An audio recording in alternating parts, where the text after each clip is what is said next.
Hello mga ka-woodworks! Magandang umaga po. Ngayon po ay may bago tayong project. Pa-subscribe nga pala guys sa aking YouTube channel. Ngayong araw ay gagawa tayo ng stand easel o yung tinatawag na patungan ng canvas. Ito ay pagawa pala sa atin ni Ma'am Lee. Shoutout po pala sa inyo Ma'am Lee. So ngayon guys, tara umpisa na natin. Pala guys, ang binili ko kanina sa Sunyaang, meron tayong tornilyo, washer, wing nuts, hook, at saka kadena na maliliit. So ito pala guys ay may taas na 1.5 meters.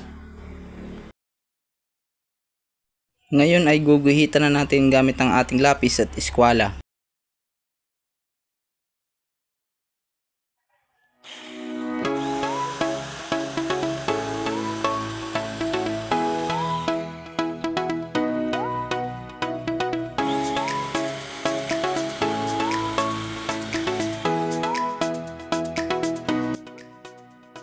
At ito naman pala guys, ito pala yung patungan ng canvas, unang pagpapatungan ng nagpe-painting.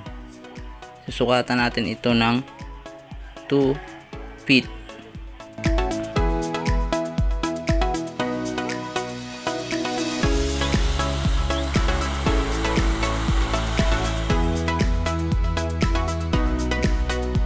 So ito na nga guys ang gagamitin natin na kahoy. Ito na nga guys yung stand ng ating easel at bubutasan na natin gamit ang ating barina para paglagyan ng tornilyo.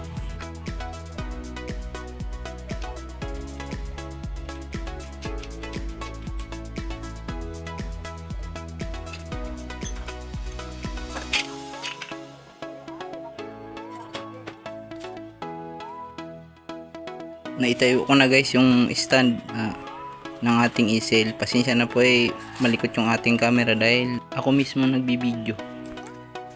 Ito na nga guys, ito na po yung paglalagyan ng canvas o yung dito ipapatong yung canvas ng painting habang nagpipaint.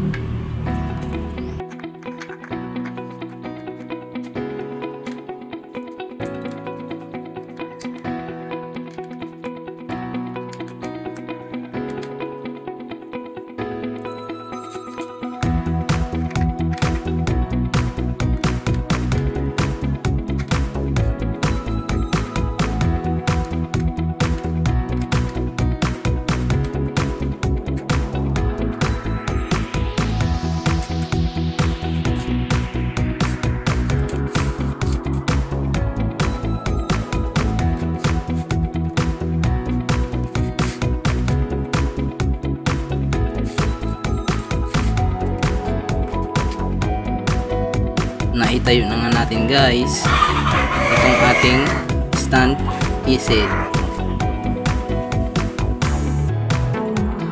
Lalagyan natin guys ng hook at saka yung maliit na kadena para hindi gigewang-gewang yung ating patungan ng canvas o tinatawag na stand easel. Nice!